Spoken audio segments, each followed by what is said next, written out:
Pour comprendre, merci pour cette généreuse présentation. Donc, je voudrais dire que je suis vraiment très heureux d'être là. Donc, merci pour l'invitation et je suis aussi heureux de connaître des visages familiers, donc des amis, des collègues, comme Isabelle. Et, euh, et aujourd'hui, en fait, c'est un travail que j'ai commencé il y a quelques années. Depuis quelques années, je réfléchis donc sur sur une question que j'ai intitulée pour une cosmopolitique de l'hospitalité. Alors, comme tu l'as dit, l'hospitalité donc souvent a été vue, envisagée, pensée comme une obligation qui est nichée au cœur des pratiques des sociétés humaines, donc l'obligation d'accueillir celui qui vient et que l'on nomme l'étranger. Et Emmanuel Kant, en affirmant que tout étranger a le droit de ne pas être traité comme un ennemi, en a fait un problème éthique. Alors la question à laquelle j'aimerais réfléchir avec vous est comment est-ce qu'on passe de l'injonction éthique du devoir d'hospitalité à un droit à l'hospitalité? Comment on passe de la faveur au droit en instituant un principe pragmatique qui relèverait de ce que j'appelle une cosmopolitique de l'hospitalité. Celle-ci, à mon sens, pourrait constituer une réponse aux incapacités politiques migratoires d'un monde qui inexorablement fait l'expérience de sa condition cosmopolite. Donc, je commencerai par interroger l'hospitalité comme une pratique sociale immémoriale et le rapport qu'elle entretient avec l'altérité. Ensuite, je pose la question de comment repolitiser l'hospitalité, avec comme interrogation sous-jacente comment fonder une communauté humaine globale mondiale. En troisième lieu, j'explorerai la forme juridique que pourrait revêtir cette question politique de l'hospitalité, ainsi que son corollaire, la nécessité d'une justice économique globale. Et enfin, donc, je finirai en indiquant les ressources qui permettent de penser un espace social vaste à l'échelle de l'humanité et de construire un monde en commun. Et dans ces ressources, j'irai chercher des ressources qui débordent celles que l'on trouve dans les cultures gréco-latines et judéo-chrétiennes. Les sociétés humaines, donc quelles que soient les géographies et les aires culturelles, ont longtemps partagé la sagesse d'accueillir celui qui est de passage, qui va rester un moment, celui qui va repartir, celui qui finit par s'établir. Anne Dufourmontel, la regrettée Anne Dufourmontel, rappelle que la loi d'une inconditionnelle hospitalité, donc une hospitalité sans condition de réciprocité, et quelle que soit l'identité de celui ou de celle qui arrive, apparaît dans toutes les sociétés primitives. Sans doute, parce qu'elle est une des lois fondatrices de toute les civilisations. Cette loi immémoriale nous rappelle la condition première, exilique, de l'humanité. La règle de l'hospitalité inconditionnelle constitue ce rappel du fait que celui qui reçoit peut à son tour, du jour au lendemain, être jeté sur la route et avoir besoin d'asile. Elle nous rappelle aussi l'universalité de notre condition vulnérable, mais aussi l'éventuel et le passé. La règle de l'hospitalité relève donc d'une intelligence, de la possible réversibilité de la condition de l'accueillant et d'accueilli. Et dans cette hospitalité originelle, nul condescendant ne s'est étranger comme on l'a dit-on. Et en ce sens, l'hospitalité est un acte politique. C'est sans doute ce que traduit la racine latine du mot hospitalité, hostis, qui signifie à la fois l'hôte, donc l'invitant et l'invité, et l'ennemi. Et cette racine commune de l'hospitalité et de l'hostilité souligne la mémoire inquiète chez l'accueillant que l'accueilli puisse potentiellement devenir ou être un ennemi. Le Derrida on souligne l'impossibilité de cette hospitalité inconditionnelle qui est obligée, donc, selon lui, de s'inscrire dans la particularité d'une loi avec les limites que celle-ci impose à l'inconditionnalité, de façon lourde de droit et de devoir. Je ne m'appesantirai cependant pas sur cet aspect des choses. L'accueil de l'étranger, en dépit de son versant lumineux, est une épreuve. Il s'agit d'abord d'accepter l'étrangeté de celui qui vient. Michel Agier indique qu'accueillir l'étranger, c'est éprouver son intrusion. Celui qui reçoit, donc l'hôte, il lui faut renoncer provisoirement à une part de son monde propre. Il lui faut partager son espace, son temps, ses ressources, mais il s'agit aussi de ne pas laisser l'étrangeté de l'autre au seuil, de ne point l'effacer, de ne pas faire comme si l'étranger n'en était pas Un, celui qui est souvent étranger à ma langue, à mes coutumes, à mes us, et porte en lui le masque énigmatique de l'altérité. L'hospitalité, donc, qu'elle soit pensée comme une obligation éthique ou morale, une question sociale, culturelle ou politique, elle pose d'abord la question de l'identité de celui que l'on accueille. Il faut souligner cependant que la condition de l'hôte n'est pas forcément liée à celle de l'étranger. On devient hôte par la relation instituée ou par l'hospitalité. Ici, c'est la relationnalité qui prime et qui définit la condition de l'autre plus que de l'étrangeté. Mais au fond, qui est cet autre que l'on accueille? Donc, je distinguerai vous pendant quelques temps l'autre avec un A minuscule et l'autre avec un A majuscule. Donc, l'autre en minuscule est mon prochain, mon semblable. L'autre en majuscule est ce qui, dans cette proximité, m'échappe, expression d'une altérité radicale qui surgit dans tout rapport d'identité et qui le fonde, précise Denis Basse. L'autre en minuscule est l'objet d'un besoin, souvent réductible aux données qui s'organisent dans l'enceinte de ma connaissance. Il est constamment réduit à mon moi connaissant, et l'autre, avec un A majuscule, au contraire, est ce qui, dans cette activité réductrice, reste en dehors du champ de ma connaissance et n'est jamais totalement élucidé ou perçu. La relation signifiée par l'hospitalité est un mode de connaissance qui ne cesse de réduire cette altérité. Elle rapproche ce qui est lointain, mais l'autre en majuscule, ainsi l'autre en majuscule est rendu proche par l'accueil. Il s'agit cependant d'éviter que l'autre, minuscule, soit infiniment autre, en apprivoisant son étrangeté. Dans la relation qui institue l'hospitalité, il y a la production individuelle d'un régime de familialité que la politique camerounaise, Nadine Machiko, appelle un régime du proche. L'hospitalité prévoit également son propre dépassement dans l'incorporation sociale, l'inclusion, mais des fois le rejet ou le départ de celui qui a été accueilli.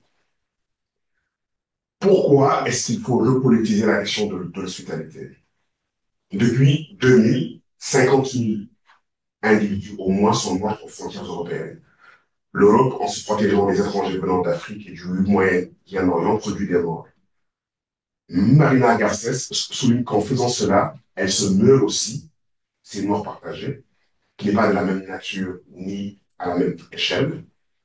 En plus de l'érosion des idéaux humanistes et des valeurs qu'elle professe et dont elle se réclame, elle, donc l'Europe, meurt à son humanité. Elle s'est projetée dans le monde durant des siècles, conquérant et colonisant terres et mers, ressources et les bras valides au service de son projet d'expansion et d'enrichissement. Aujourd'hui, le monde est en elle et à ses portes, et elle refuse d'en être affectée.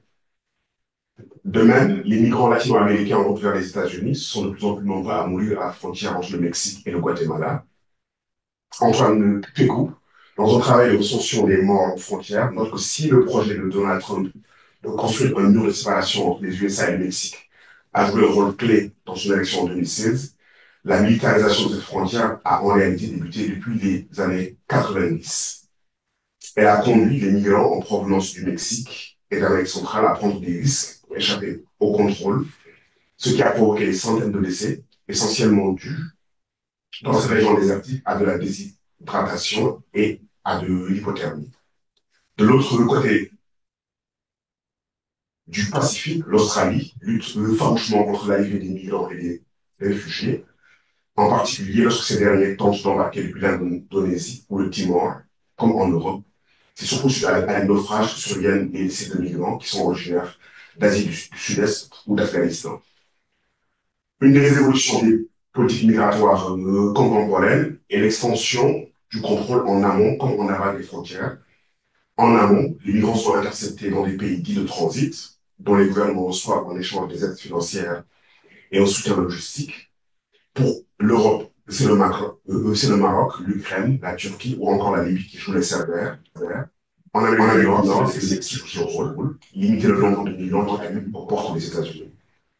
Cette externalisation des contrôles migratoires a contribué à mondialiser le phénomène des morts aux frontières, surtout lorsque ces pays tiers, généralement peu soucieux des droits des migrants, usent de méthodes brutales pour s'acquitter de tâches souvent infâmes, des tâches souvent infâmes qui leur sont confiées. Il est également important de souligner que dans ces pays, les militants des droits de l'homme, à rebours des États, procurent des soins aux migrants et défendent leurs droits. Le désert du Sahara est ainsi devenu une des régions les plus mortelles pour les migrants originaires d'Afrique subsaharienne qui ambitionnent de gagner les rives de la Méditerranée et de s'embarquer pour l'Europe. De même, les migrants latino-américains en route vers les États-Unis sont de plus en plus nombreux à mourir à la frontière entre le Mexique et le Guatemala. Certains pays européens sont eux-mêmes confrontés à ces migrations de transit. À Calais, par exemple, des migrants meurent régulièrement en tentant de franchir la frontière entre la France et la Grande-Bretagne. Ces morts aux frontières, au fond, résultent d'une violence structurelle à l'égard des migrants, c'est-à-dire d'un ensemble multiforme de violences perpétrées par des acteurs de différentes natures, mais au sein desquels les États jouent un rôle déterminant. La violence des passeurs et celle des pays de transit, faisant écho à celle des politiques migratoires des États. Et pourtant, nous vivons cependant un monde dont la condition cosmopolite est de plus en plus partagée et inéluctable. 275 millions de migrants internationaux en 2022. Cette condition cosmopolite nous fait vivre dans plus d'une société et nous serons de plus en plus amenés à vivre dans plus d'une société. Cette réalité nous enjoint de penser autrement les sociétés, les cultures et la place de chacun dans le monde. Le principe éthique incarné par une hospitalité individuelle ou une politique d'asile nationale est insuffisant pour répondre à la crise des États-nations face à la mobilité internationale, plutôt que de parler de crise des migrants. Et vu l'ampleur du phénomène migratoire, sa multicausalité, une gouvernance mondiale des migrations est nécessaire. L'échelle à laquelle sont pensées les réponses à ce phénomène me semble inadéquate. Donc, il s'agit de passer d'une hospitalité individuelle, domestique, à une hospitalité publique. Plus qu'un impératif d'accueil niché dans la culture immémoriale des sociétés humaines, il me semble qu'il s'agit de travailler à une cosmopolitique de l'hospitalité. Celle-ci pourrait se fonder sur au moins deux raisons. Donc, la première, c'est l'impérieuse nécessité de construire un monde commun. La deuxième, le caractère inéluctable de notre condition cosmopolitique et l'irréversibilité migratoire. Donc, il s'agit d'anticiper les conséquences de la réalité du destin commun de l'humanité en démontrant l'efficacité ou la rationalité sociale, économique et politique d'une telle réponse. Le regretté Étienne Lucassin donc souligné à ce propos, donc en pensant à l'hospitalité publique, que plus qu'une morale, c'est une intelligence du monde qui vient. Enfin, une position politique de l'hospitalité pourrait se fonder sur la reconnaissance mutuelle de notre humanité, mais surtout des conséquences qui en découlent, comme l'exigence éthique fondamentale d'un monde en commun.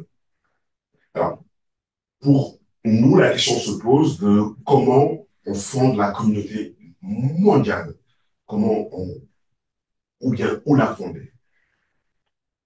L'un des fondements archaïques des communautés humaines est le sentiment d'appartenance à celle-ci et l'identité. Donc la langue, le territoire, les us, la couleur de la peau.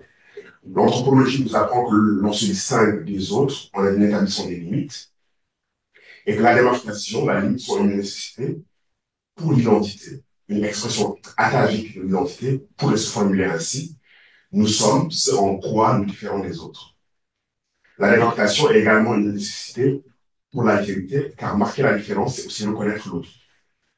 Une frontière peut être une limite naturelle ou juridico-administrative, mais elle peut être également un lieu de double reconnaissance et de mise en relation. D'ailleurs, les marqueurs topographiques, les fleuves, les montagnes et les rivières ne deviennent des frontières étatiques que par des choix politiques.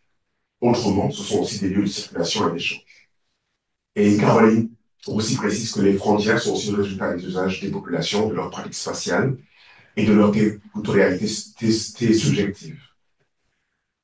On peut, on peut critiquer, mais aussi on peut s'interroger sur la défense chez certains du droit de composer leur propre corps social selon leurs propres règles, de leur désir de faire communauté avec ceux qui leur ressemblent, ceux qui parlent leur langue, ceux qui habitent leur terroir, ceux qui ont les mêmes us, ceux qui partagent les mêmes valeurs qu'eux. La question, c'est comment faire quand sont toujours à l'œuvre les désirs de clôture, les replis identitaires, et surtout comment faire avec ceux qui ne souhaitent pas faire monde commun avec les autres. Donc il s'agit plus fondamentalement de tenter de répondre à la question de savoir qui fait partie de la communauté, comment celle-ci est-elle constituée, à quels imaginaires de l'appartenance elle renvoie, et en somme, comment sortir des atavismes de la terre, du terroir ou de la pollution de l'identité par l'identique. Donc ceci pose plus fondamentalement la question de la nature du lien entre humains au sein des sociétés humaines. Jean-Philippe Pierron regarde que la sororité et la fraternité n'ont rien de naturel. Les frères sont souvent des frères ennemis. L'épopée de Gilgamesh, on arrive à l'époque Gilgamesh Ishtar, la Bible, qui appelle le grand livre des fraternités programmées, on offre plusieurs illustrations, le couple Caïn et Abel, ou Rachel et Léa. La question de la nature des liens entre humains, immémoriale et universelle, a toujours hanté les sociétés humaines, bien que c'est une question qui résonne dans le singulier d'une culture et dans la texture d'une société spécifique. Si cette question se pose, c'est qu'il y a une fraternité, sororité qui ouvre et une qui clôt. Et comment se défaire de la fraternité qui lie les uns contre les autres en vantant le mot identitaire du même, avec cette idée que les nôtres ne sont pas les autres, ou une fraternité ouverte qui relie les groupes humains et invente le nouveau cosmopolitisme ou une métacommunauté. Qu'est-ce qu'il y a au cœur de la fraternité sororité qui semble céder à la logique de l'identité, dans la substantialisation du lien, par la biologie ou par la référence nationale, envisagée ici comme une préférence? Peut-on trouver dans la sororité et la fraternité la possibilité de découvrir un lien plus large, ouvert, disponible à être amputé de l'autre? Et Philippe Pierron se demandait, la fraternité, bien plus qu'une donnée naturelle, n'était pas plutôt une tâche, un travail contre la fausse évidence de l'algérisation du lien qui fait de la fraternité une affaire de seuil plus ou moins éloigné d'un centre dont la nature, la biologie, le clan seraient les points de référence et l'unité de mesure. La fraternité sororité close triomphe dans la connaissance extérieure des signes d'appartenance. Elle n'est pensée que dans les termes du reconnaissable ou de l'identifiable. Par ailleurs, le lien fraternel est hanté par la possibilité de la violence et de l'anéantissement. Et comment alors apprivoiser l'altérité en dehors d'une dynamique de surveillance et de contrôle? On le sait, les sociétés humaines sont souvent ou toujours même en tension entre des forces destructrices et des normes pas pacificatrices qui s'emploient à limiter la démesure qui les travaille. Et le lien n'échappe pas à cette tension-là. La déchirure du lien fraternel en appelle à l'invention d'un autre type de couture du lien. Ainsi, la fraternité sororité est un travail grâce auquel la différence s'apprivoise, s'expérimente et apprend à être compatible avec la similitude.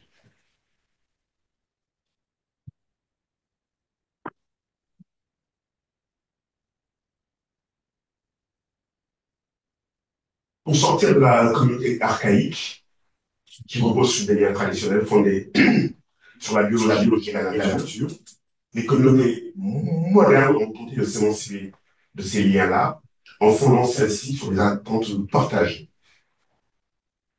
La fraternité ouverte va en s'agissant aux autres, souvent les étrangers, mais aussi les disparus, les non-humains, ceux qui ne sont pas encore là, le vivant dans son ensemble. Cette sororité ouverte n'est pas d'identité, mais d'intensité, et elle ose tenter l'expérience prometteuse de l'autre. Il s'agit donc de ne plus penser la fraternité dans le langage de la comme surveillance, mais plutôt dans celui du soin.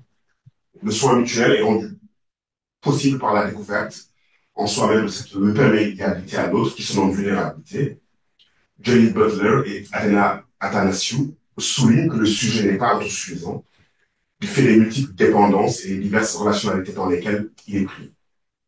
Cependant, celles-ci peuvent être violentes ou incapacitantes. La vie subjective, configurée par son extériorité, peut être l'objet de violences matérielles et politiques. Face à ces dépossessions, Nagayala Kisugi propose de penser sur le plan théorique les soubassements de monde qui peuvent s'offrir comme le soutien. L'une des questions est donc comment transformer l'hospitalité en obligation de soins à l'égard de la vie momentanément fragilisée Et l'étranger, sous la figure du migrant sans droit, incarne cette vulnérabilité. Il est devenu, donc lorsqu'il n'a pas de droit, un être sans socialité. Ulysse, rentrant à Ithaque, est accueilli par Eumée le Porcher. Ce dernier ne le reconnaît pas car Athéna l'a vieilli, afin qu'on ne le reconnaisse pas et que soit complète l'épreuve de l'hospitalité, afin que Ulysse ne soit pas accueilli, pas parce qu'il est reconnu comme faisant partie de la communauté, mais accueilli comme on le ferait pour tout étranger. Michel Agier, dans la suite de Platon, invite à politiser le geste d'Eumée.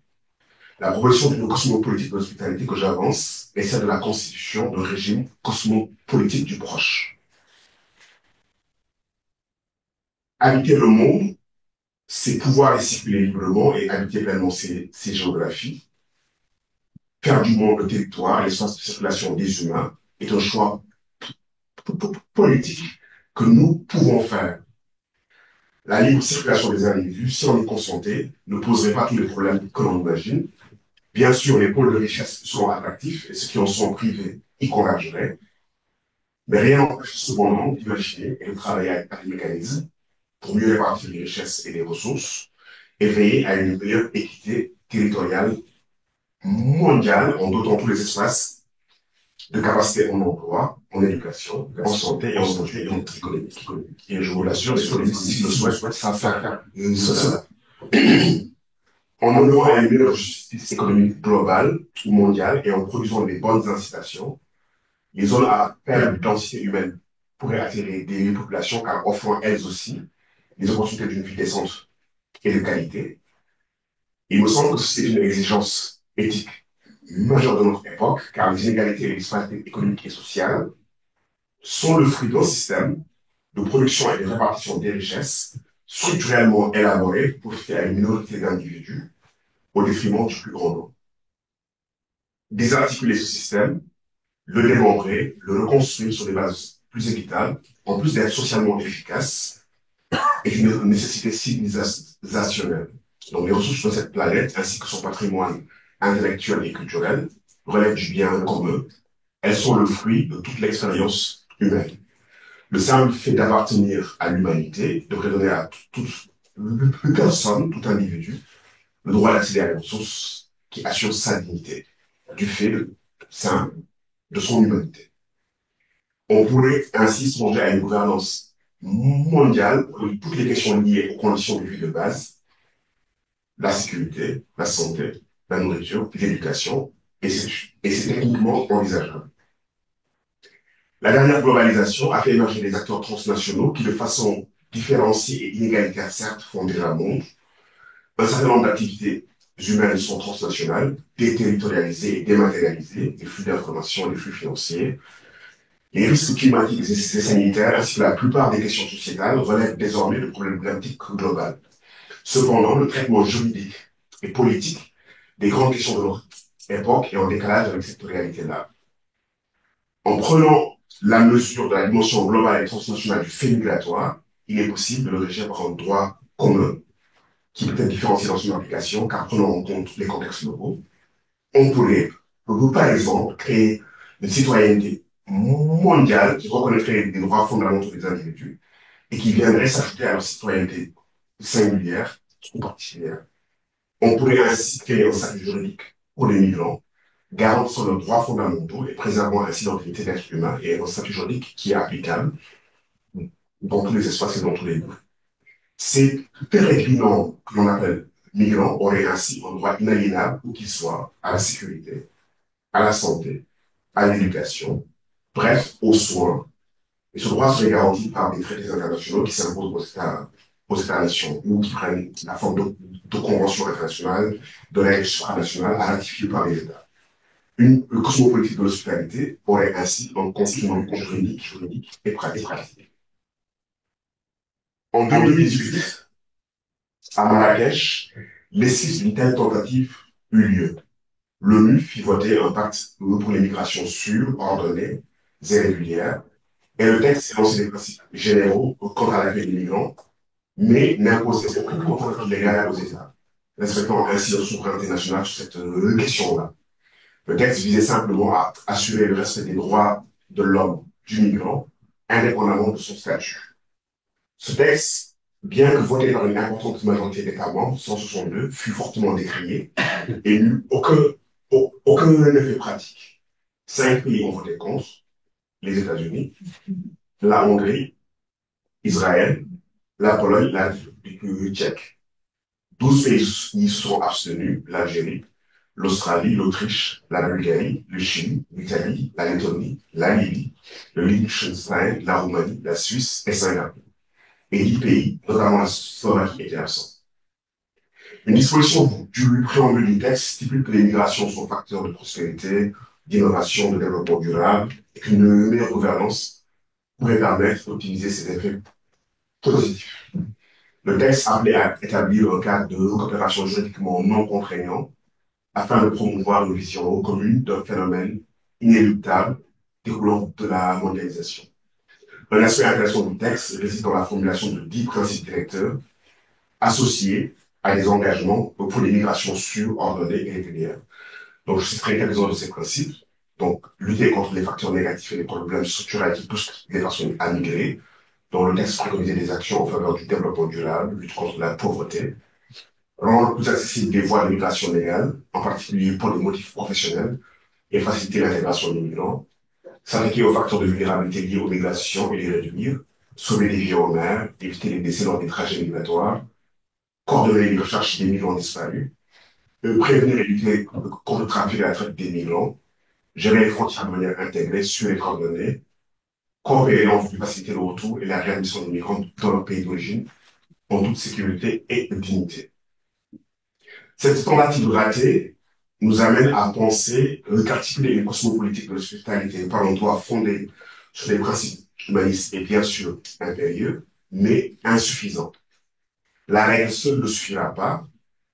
Il faudrait déjà la rendre applicable, mais auparavant, la faire accepter dans les imaginaires avant qu'elle ne se traduise dans des régimes de normativité.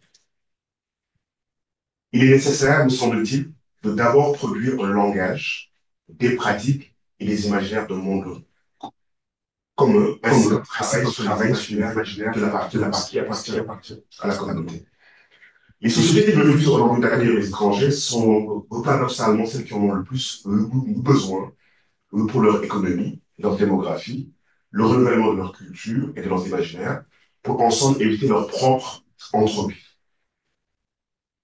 Comment le besoin de l'autre peut-il se convertir en désir de l'autre? Il s'agit pour cela de penser l'hospitalité comme un acte de reconnaissance et de rencontre nécessaire, fondé sur l'idée de l'incomplétude essentielle des sociétés humaines. Les sociétés humaines ont besoin les unes des autres. Les plus stables et les plus résilientes sont celles qui ont su articuler les membres complémentaires qui sont à elles ou qui sont potentiellement en elles. Il s'agit de penser l'hospitalité, donc l'accueil de l'autre en soi, comme une possibilité d'être pleinement soi. Cet accueil de l'autre actualisant des potentialités d'être sommeillant chez les individus et les sociétés. L'humanité est une et plurielle. La politique, le fait politique est la gestion de cette pluralité humaine. Et vivre ne peut se faire qu'au milieu des humains, mais à condition d'y être reconnu et accepté. L'acte de reconnaissance et les conséquences qui en découlent, le soin, la réciprocité, les droits fondamentaux, peuvent être signifiés par cette citoyenneté mondiale relevant d'une cosmopolitique de l'hospitalité.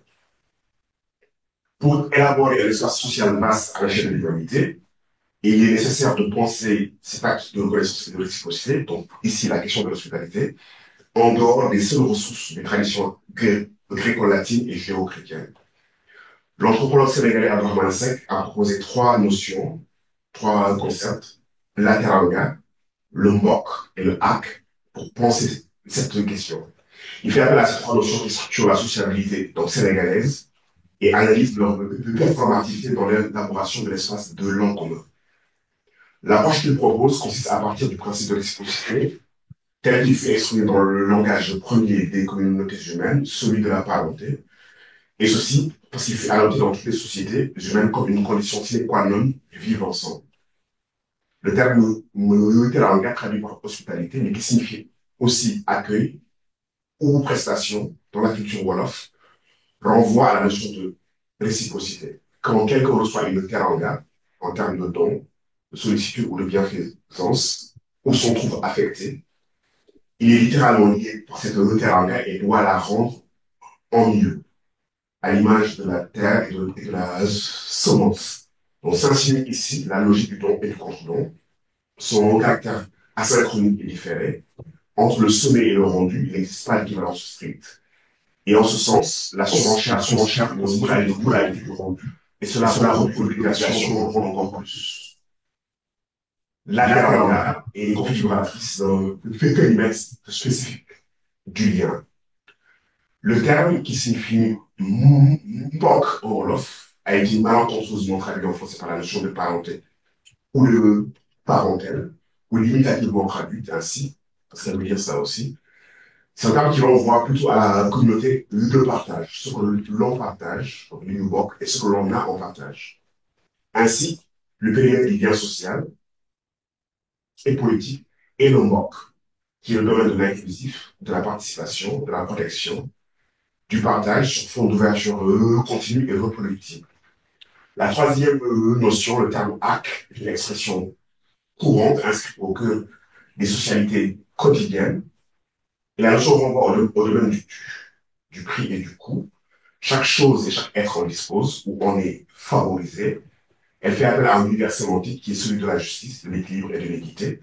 Et par extension, le mot acre évoque l'idée de la dignité d'une chose ou d'un être, sa reconnaissance pleine en tant qu'entité suffisante à elle-même et devant du moins être reconnue comme telle. Le mot acre est ce que l'on doit à cette chose ou à cet être.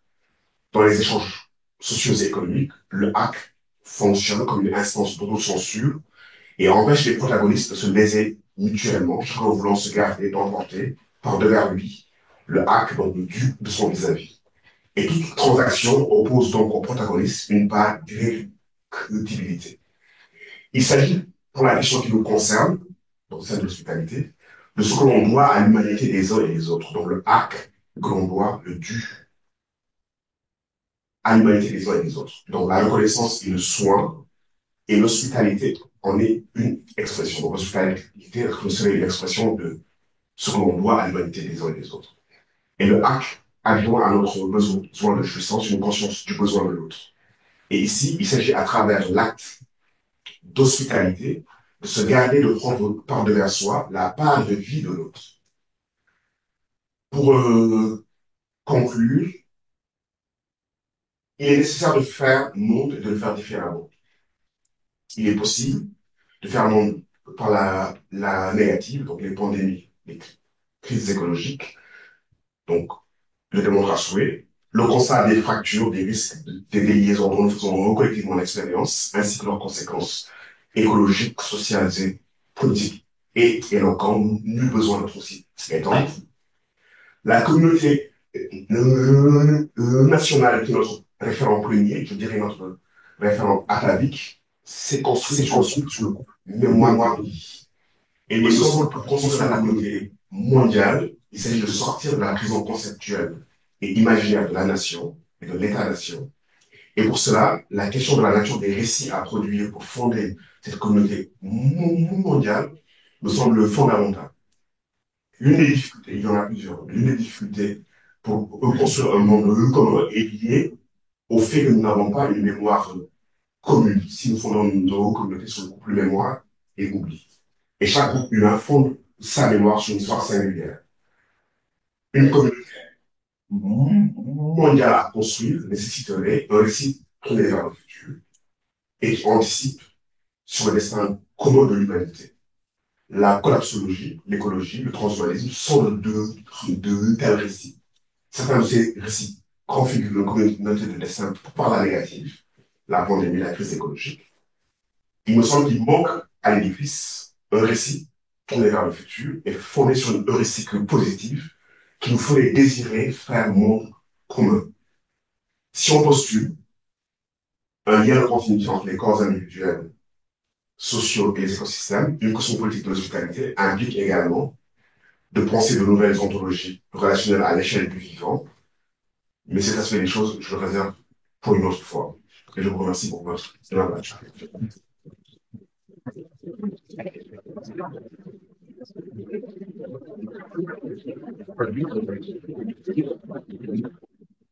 Je je sais pas faire s'il acceptait les questions. Je vais pas faire je vais tout mon truc et voilà. Bon, peut-être je pose la première question et puis ensuite, voilà, pour délier les langues peut-être un petit peu. Merci beaucoup parce que c'est vraiment une attention extrêmement riche qui implique la philosophie, la morale, la politique, l'économie. C'est absolument immense. J'imagine que tu vas décliner ça aussi de différentes manières. Moi, je suis frappé quand je t'entends de la résonance kantienne de ton propos. Euh, C'est-à-dire, bon, cette idée du cosmopolitique, comme quand je la formule dans l'idée de l'histoire universelle pour un cosmopolitique, avec cette idée que, phénoménologie, en fait, que les nations pourraient se dépasser elles-mêmes, comme l'individu dépassant ses intérêts, en reconnaissant l'autre comme une fin et non pas comme un moyen.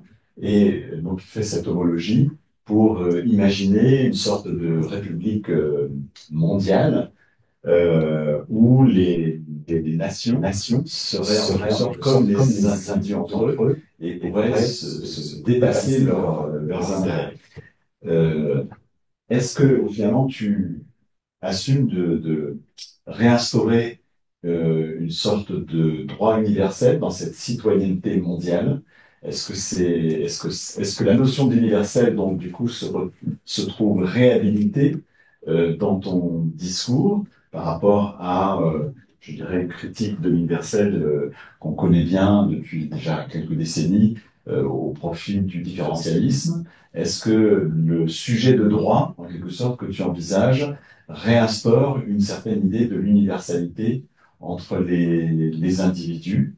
Parce qu'en fait, il y a citoyenneté et puis aussi tu fais intervenir le mot communauté, qui sont deux termes qui sont reliés. Mais si j'entends bien, les cosmopolitiques, elles supposent quand même de penser un droit à l'hospitalité, à recevoir l'hospitalité. Est-ce que tu pourrais développer un petit peu ces questions-là? C'est extrêmement concentré.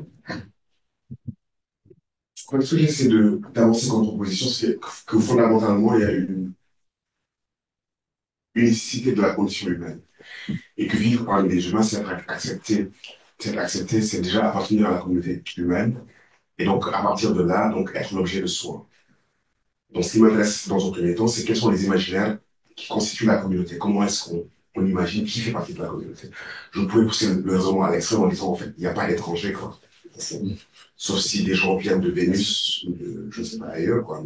Si nous partageons cette terre, ce lieu, nul n'est étranger ici. Et donc, à partir, donc, mais je me suis dit, cette proposition est peut-être utopique, peut-être avant examiner ce qui coince, ce qui fait que les communautés veulent se constituer en agissant le lien par la mêmeté, comme par le sang, par la biologie, par ce qui partage la langue, mais juste les coutumes. Et qu'est-ce que les autres nous disent sur la manière dont les communautés se font? Est-ce qu'il n'y a pas une logique ici qui est fondamentalement atavique? Et quoi qu'on veuille, c'est d'abord une forme de coalescence, quoi. C'est une forme de, voilà. C'est un principe premier.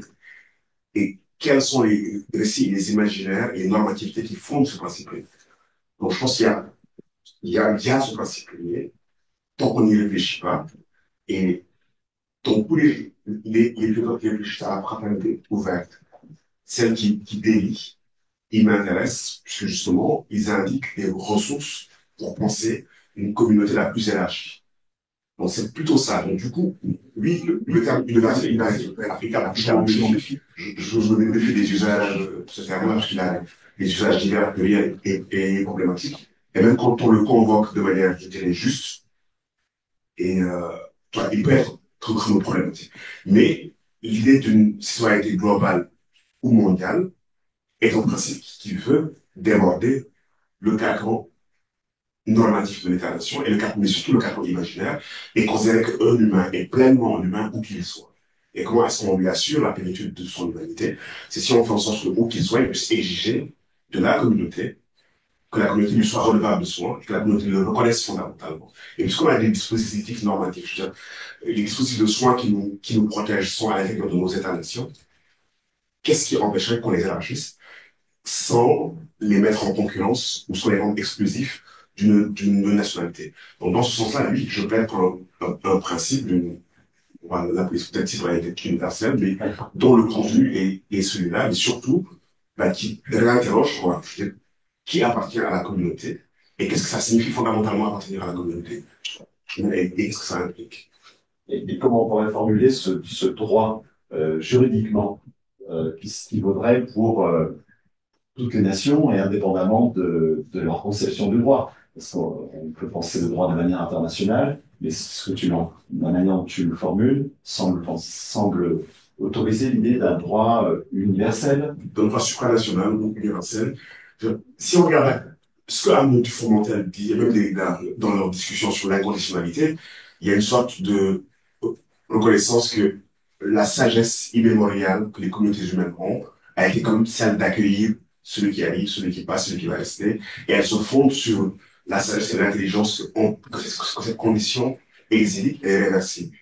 Accueillons, parce que demain, nous serons sur les routes et nous aurons besoin d'être accueillis. Donc, une forme de relation d'échange de temps et de contre-temps dans un temps asynchronique, mais qui se fonde sur une vraie sagesse de la condition exilique des humains. Alors, je trouve qu'il y a là déjà une ressource qui existe. Et des gens comme Étienne Remetassin réfléchissent à la rationalité et à l'efficacité de cette proposition. C'est-à-dire que non seulement on peut la considérer comme une ressource culturelle, mais lorsque je convoque la question de la gouvernance économique mondiale ou d'autres arguments, c'est pour dire qu'elle est beaucoup plus rationnelle, en fait. Elle est beaucoup plus efficace. Au-delà des principes ou des idéaux humanistes qui pourraient le fonder, donc tout le passage sur les morts en frontière, sur la violence systématique et sur ce phénomène-là, bah, c'est aussi pour indiquer que cette forme-là est beaucoup plus efficace culturellement, socialement ou politiquement. Elle est beaucoup plus efficace. Donc, on peut la fonder sur une pluralité d'arguments. On peut avoir des arguments philosophiques, mais si on regarde l'économie globale, du monde, si on regarde le flux migratoire lui-même et qu'on veut lui apporter des réponses, on peut aussi s'y fonder sur les arguments rationnels d'intérêt bien compris des sociétés humaines qui ne seraient pas dans une logique d'une théorie des jeux où la concurrence crée des équilibres de Nash, les équilibres sont sous-optimaux, et où la coopération globale crée un équilibre, et là c'est la qui parle, qui est beaucoup plus intéressant pour tout le monde. Sauf que chacun à son échelle, si on le laisse jouer, ben joue un jeu qui aboutit à un équilibre qui est sous-optimal pour tout le monde. Merci. Les questions. Vas-y, vas-y, vas-y. Je vous remercie bien. Ouais, ouais, je vous remercie. Ouais. J'ai une autre question. Merci pour votre question. Euh, euh, j'ai une question qui concerne le fondement de la mémoire orientée vers le futur, ou bien des récits orientés vers le futur. Et qu'est-ce qui reste alors de la... Souvent, je trouve que les mémoires souvent sont fondées sur euh, bon, j'aime pas parler de français, donc je vais essayer. Sur les blessures, si je veux. Donc, blessures sociales, historiques, humanitaires, je ne sais pas. Alors, qu'est-ce qu'on fait de la justice? De la question de la justice. Si on s'oriente vers le futur, euh, collectif, la question de comment est-ce que tout le monde s'y oriente sans regarder en arrière. Parce que regarder en arrière, c'est justement s'adresser sur la question de la des rétributions, de, euh, de, de, le français, ça, Réparation. Préparation.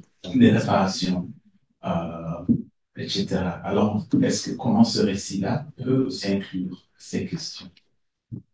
Moi, ce que j'essaie de dire, c'est pas contre de dire il faut pas convoquer l'histoire, le passé, réparer de la mémoire. Il y a quelques années, à Bénédicte Savoie, François l'a rappelé, j'ai fait un travail sur la restitution des biens culturels. Et dans ce travail-là, il y a cette dimension-là. Donc, ce que j'essaie de dire, c'est que ce qui fait que je me sens sénégalais, c'est que je suis le produit d'une histoire, on va dire, qui a produit le Sénégal. Mon livre fait ici, quoi. Donc, je viens du Sine.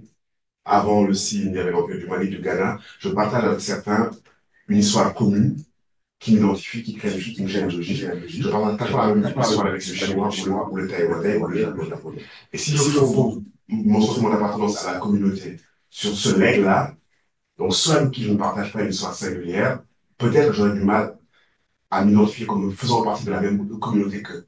Donc j'essaie de trouver une solution. Et la solution que je dis, c'est qu'à moins que l'on m'enseigne une histoire globale dès l'enfance et que j'ai le sentiment d'appartenir à une communauté globale et que l'histoire chinoise résonne chez moi comme celle de l'Empire du Mali, mais ce qui n'est pas le cas, c'est-à-dire que je suis formé par des récits qui m'identifient à un groupe, qui font de moi le descendant de généalogie, et qui fait que des individus qui sont très très éloignés dans cette histoire singulière peuvent avoir du mal, s'ils fondent leur communauté sur le récit qui les précède, peuvent avoir du mal à partager un même sentiment d'appartenance. Alors, j'essaie de trouver une solution en me disant que, mais si on a un récit tourné vers le futur, dans lequel on se rejoint, avec un récit qui est positif, et qui explique pourquoi est-ce que nous avons intérêt, pourquoi nous sommes une communauté à venir. Là, il y a peut-être un socle commun. Donc, je suis en train de chercher des solutions à comment installer dans les imaginaires la possibilité d'un sentiment d'appartenance élargi. Dans un précédent travail, dans Habiter le monde, j'avais une proposition qui consistait à dire on devrait enseigner les humanités mondiales dès le primaire. Faire en sorte que l'écolier de mon île à New York, même s'ils se sont appartenus ataviquement au territoire du pays sérère, au pays qui s'appelle le Sénégal, à la région de l'Afrique de l'Ouest, à la région africaine, mais dans les humanités qu'on lui transmet, dans les récits qu'on lui transmet, qu'ils sentent aussi appartenir à une histoire plus vaste que cela. Et que peut-être on travaillerait ici à un sentiment d'appartenance qui est beaucoup plus vaste. Donc je cherche des solutions en fait. Mais c'est pas des solutions qui excluent. La mémoire, c'est la trace sensible du passé dans le présent. Donc, il n'y a pas cette idée de dire on efface et on est des êtres sans substance et sans mémoire et on regarde juste vers le futur. Et elles se fondent aussi sur le mémoire oubli. Elles ne se rappellent pas de tout. Elles ont besoin d'oublier pour réinventer des espaces. Mais je fais la proposition qui consiste à dire si les récits sur le passé sont difficiles, ont du mal dans leur performativité à faire en sorte que nous sentions appartenir à une même communauté.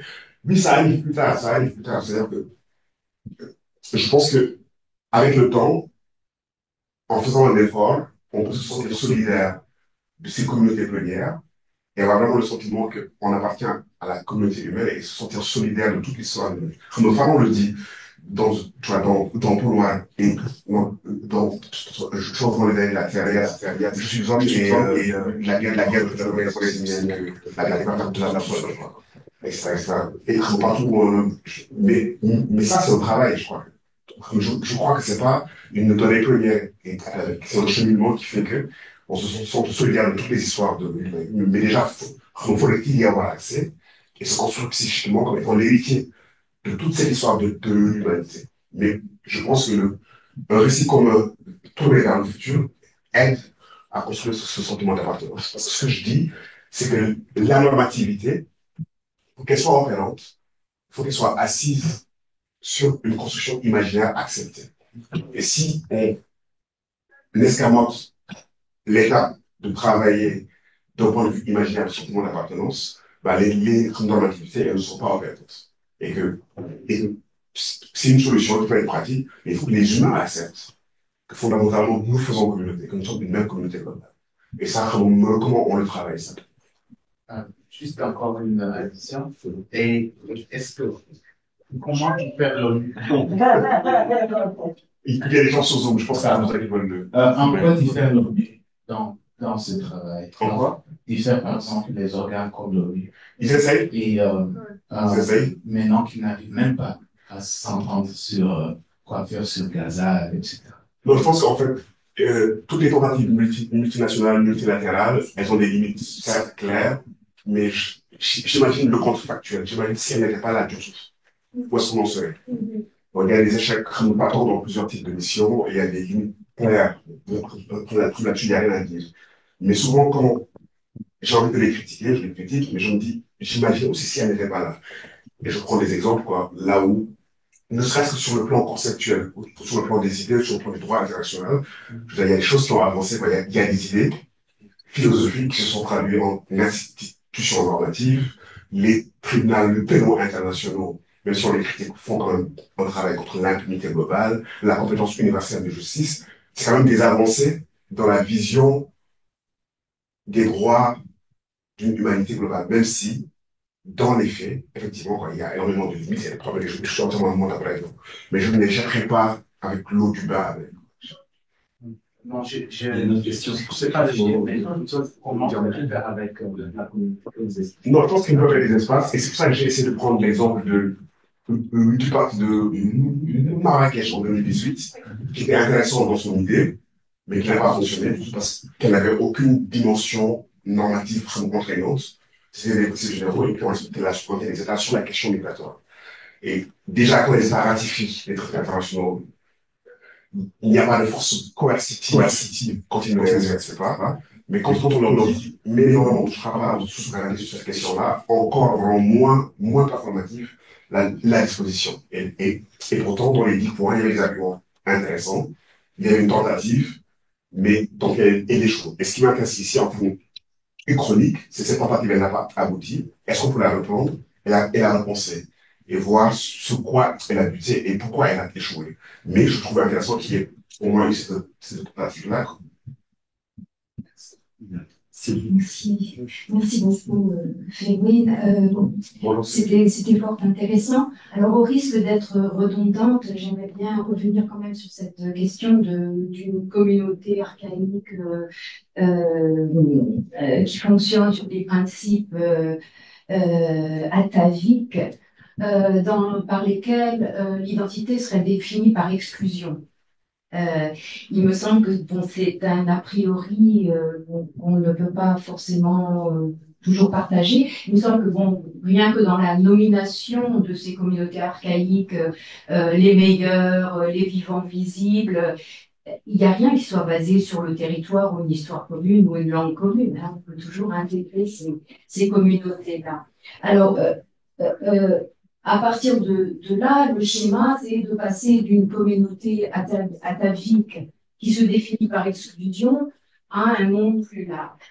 Est-ce qu'on ne peut pas renverser la proposition et se dire que justement, ces communautés premières n'étaient pas forcément construites sur l'exclusion, et ce qui les a construites sur l'exclusion, c'est ces discours en particulier. Donc, démythifier le mythe qui fait que les gens se tirent leur cohérence d'un principe qui va construire le territoire et qui va construire la langue et qui va construire des principes unitaires.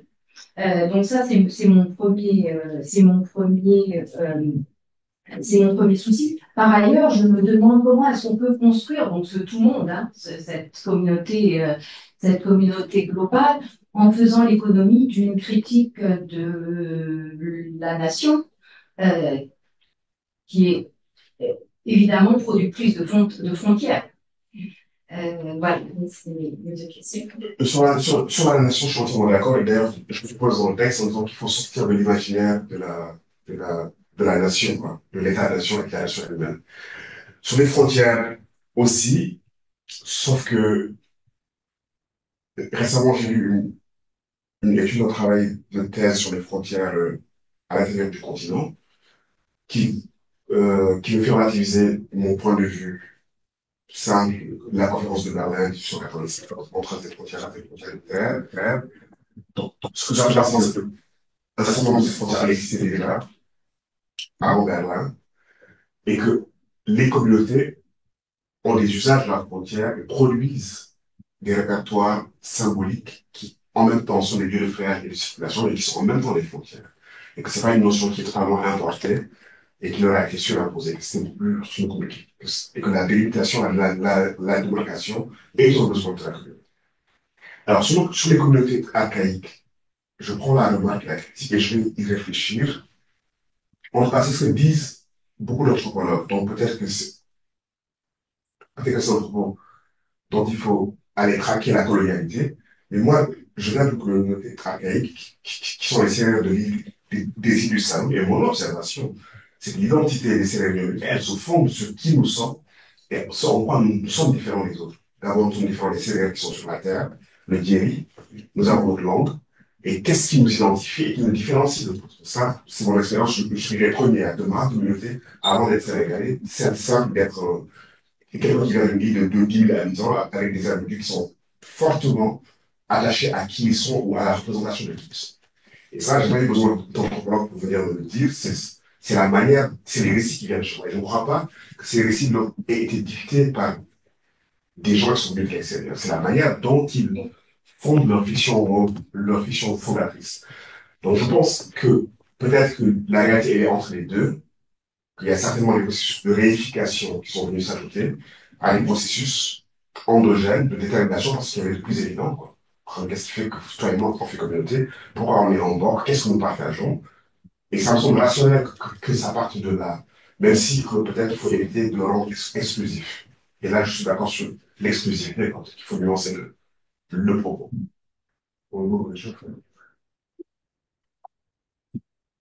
Merci. J'étais très frappée par votre allusion au concept en Wolof. Et j'avais une question sur enfin, le rôle des concepts dans leur langue et comment faire entrer, par exemple, dans un nouveau lexique de droit internationaux ou même, enfin, les droits d'une communauté tout court. Comment enfin, négocier cette question de langue, de droit à la langue, des langues souvent marginalisées par le World Court, par exemple, sous le droit international, comme vous savez bien, c'est tellement dominé par certaines langues. Je suis d'accord avec vous. Ce qui m'a intéressé dans les notions de c'était de dire, en étant relativement c'est d'autres sont anthropologues, c'était de dire, il y a des manières de faire communauté qui se fondent sur des notions productrices de la communauté et de la sociabilité qui me semblent être des espaces holistiques qui sont féconds. Donc le hack est très fécond, avec l'idée de dire, il y a quelque chose que je dois à l'autre, dans mes interactions avec lui, que je ne dois pas prendre par devers moi. Donc, l'humanité de l'autre, ce qui fonde l'humanité de l'autre, ce qui est nécessaire à l'humanité de l'autre, je dois le lui laisser. Dans l'interaction, c'est une part que je ne dois pas prendre par devers moi. Donc, si pour l'humanité de l'autre, il a besoin d'un espace pour dormir, de devenir comme une vie décente, de soins, et je ne vais pas être dans un excès qui fait que je l'empêche donc d'accéder à ce qui lui est fondamental et nécessaire.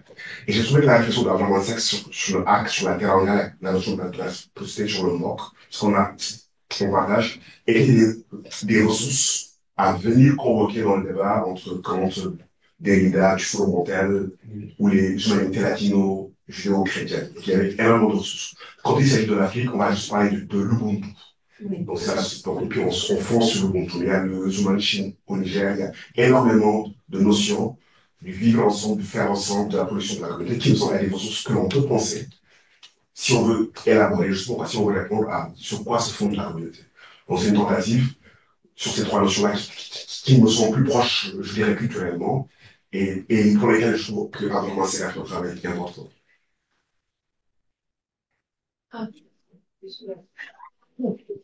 Merci, merci Frédéric. Moi, je commençais justement par la question du partage, là, le travail d'Armand Sec. Parce que je pense que ce qui est le plus important quand on discute du partage, c'est que le partage reconnaît la différence des gens qui partagent.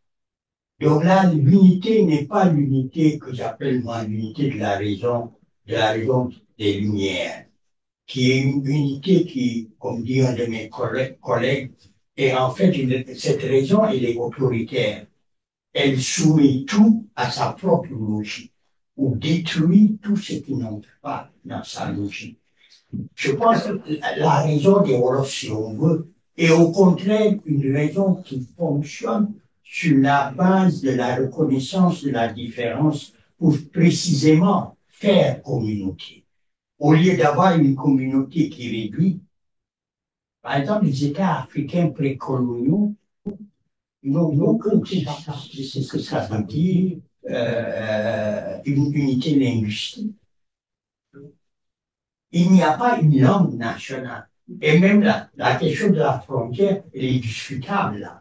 Parce que c'est pas une ligne qui différencie.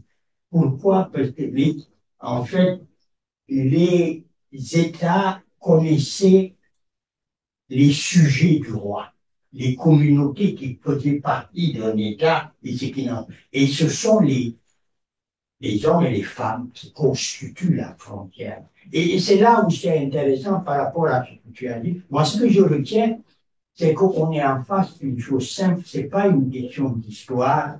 Ce n'est pas une question de communauté.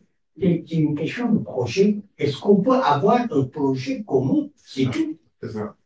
Et les sociétés sahéliennes, par exemple, qui sont exogamiques, étaient obligées de trouver des voisins qui étaient différents d'eux pour pouvoir se marier.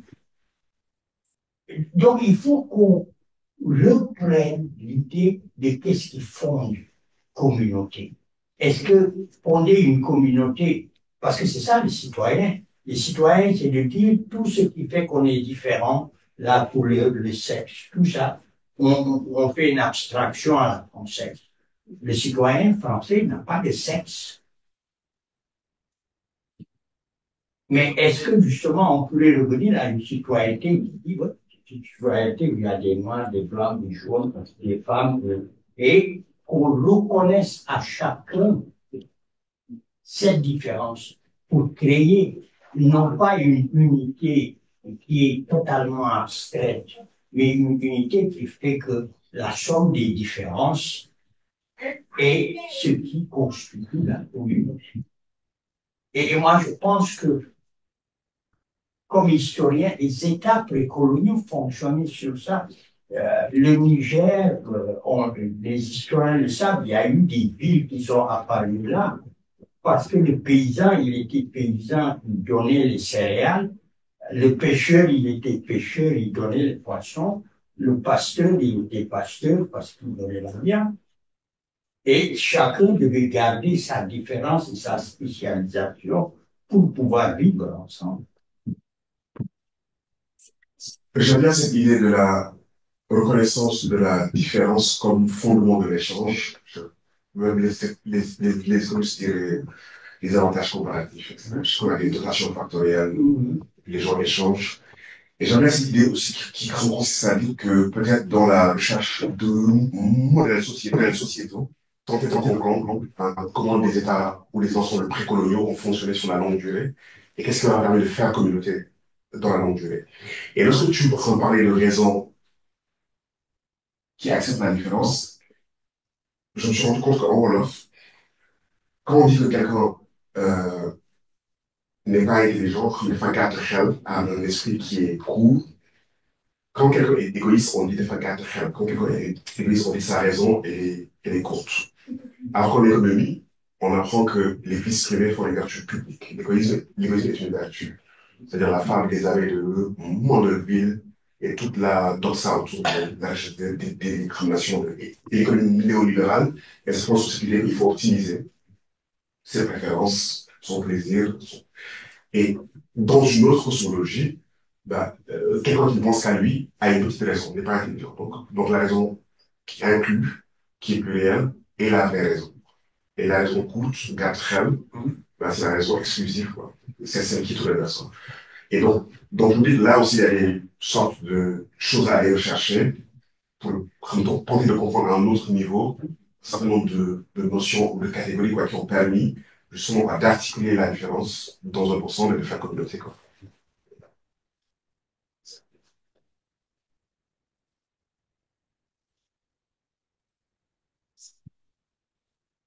Merci beaucoup pour cette belle présentation, très très riche conceptuellement. J'avais juste une petite question par rapport à la manière dont on pourrait reconstruire les imaginaires fondés non pas sur un passé commun qui n'existe pas, mais peut-être sur un futur, sur un projet. Est-ce que, est-ce qu'il n'y aurait pas d'abord une part destruenne, c'est-à-dire une manière de déconstruire ce qui existe déjà, c'est-à-dire essayer de décoloniser les imaginaires qui existent, la manière dont, par exemple, un enfant du Sine Saloum a été éduqué et différemment qui n'a pas les mêmes repères qu'un enfant français ou américain. Et donc, est-ce qu'on ne doit pas déconstruire cette forme de colonialité, diraient les partisans des coloniales, qui existe d'abord sur le plan épistémologique, c'est-à-dire au niveau des savoirs, des représentations, etc., avant de pouvoir se projeter sur quelque chose qui serait une sorte, non pas une homogénéisation, mais quelque chose qui irait dans dans ce sens-là, pour essayer de construire quelque chose qui serait commun. Et je vous en remercie de pouvoir réfléchir dans ce sens-là. J'ai aussi beaucoup aimé les concepts issus de la pensée africaine, de la philosophie africaine que vous mobilisez et qui montrent qu'on gagnerait beaucoup à chercher dans ce type de réflexion pour construire quelque chose qui relèverait de l'ordre du monde commun. Merci beaucoup encore une fois. Merci. Je suis un partisan de la colonisation systémique et je pense que voilà, la tentative de convoquer le manque à latéralien comme ressource pour penser et aussi un geste qui va dans ce sens. La question que je me pose sur l'histoire et la mémoire, c'est de me dire, et ça c'est des choses qui me sont venues vraiment récemment, quoi. Lorsqu'on dit il y a un devoir de mémoire, il faut se souvenir, il ne faut pas oublier euh, un épisode de l'histoire douloureux qui ne revienne pas, je me rends compte qu'en fait, la question de l'oubli à mon niveau ne se pose pas parce que je ne suis pas le sujet qui ait vécu cette expérience. En fait, c'est la question de la connaissance, la question du savoir, d'être au courant d'eux. Mais donc, comment je peux oublier ce que je ne savais pas? Et la question, c'est peut-être que le travail, c'est de faire en sorte que j'incorpore une part de la mémoire de l'humanité et que je fasse mienne cette part de la mémoire de l'humanité. Donc, c'était peut-être la part du monde qui était en question, mais ce n'est pas la question de lui. Et je me suis posé la question de savoir, en disant oui, effectivement, et c'est ce qu'on se disait, peut-être que si mon objectif c'est d'être un humain total, pour mon travail, c'est de dire dans quelle mesure je fais mienne la plus grande part de la mémoire de l'humanité. Parce que j'appartiens à cette humanité-là. Donc, du coup, la question de la guerre des mémoires, de la conscience des mémoires, je la retourne. C'est aussi ma mémoire. La Shoah, c'est ma mémoire. Je cite des tout petits, c'est ma mémoire. Les fréquences, c'est ma mémoire. Les lumières rouges, pour prendre des exemples négatifs. C'est ma mémoire, en tant qu'humain. C'est une part de ma mémoire que je dois intégrer. Et comme ça fait de moi un humain, qui me dit que cette fondamentale expérience humaine, qui, au-delà du vernis culturel, qui, au-delà de la langue spécifique, est une condition fondamentale de notre humanité. Donc, c'est ça la question pour moi. Maintenant, je ne pense pas qu'il faille des préalables. Je pense que si on veut avoir un projet commun, ben, peut-être qu'on doit faire des efforts pour justifier pourquoi, qu'est-ce qui fonde la nécessité d'un projet commun et pourquoi c'est un projet commun est préférable aux alternatives que l'on propose. Peut-être qu'il y a plusieurs régimes de démonstration. Peut-être qu'il y a un travail à faire. Il faut tenter de le fonder d'un point de vue philosophique, humaniste, etc. Mais peut-être aussi démontrer en quoi c'est beaucoup plus rationnel, c'est beaucoup plus efficace que les projets alternatifs. Et en quoi peut-être c'est beaucoup plus bénéfique pour tout le monde. En quoi on intégrer et puis voilà, et puis faire en sorte que l'argument soit pluriel et qu'il touche une diversité de rationalisation. Moi, je pense que fondamentalement, comme projet commun est préférable. Mais, comment l'expliquer, comment le former d'une part, et une fois qu'on l'a dit, une fois qu'on l'a installé dans l'espace de l'atropos, de ce qu'il pourrait advenir, qu'on l'a imaginé, configuré, peut-être redescendre un peu et voir quelles seraient les prémices ou les préalables et pour commencer à le mettre en œuvre. Et ça aussi, c'est un travail pour voir quelles sont les difficultés pratiques auxquelles on s'attaque. Et donc, en entendant ces difficultés pratiques, donc il y a toute la réflexion sur les normativités, mais aussi essayer de comprendre pourquoi certains ne veulent pas faire bon commun. Il y a des groupes qui ne veulent pas faire bon commun. Et sur quoi est-ce que ces groupes se fondent? Et voilà. Et où sont les difficultés?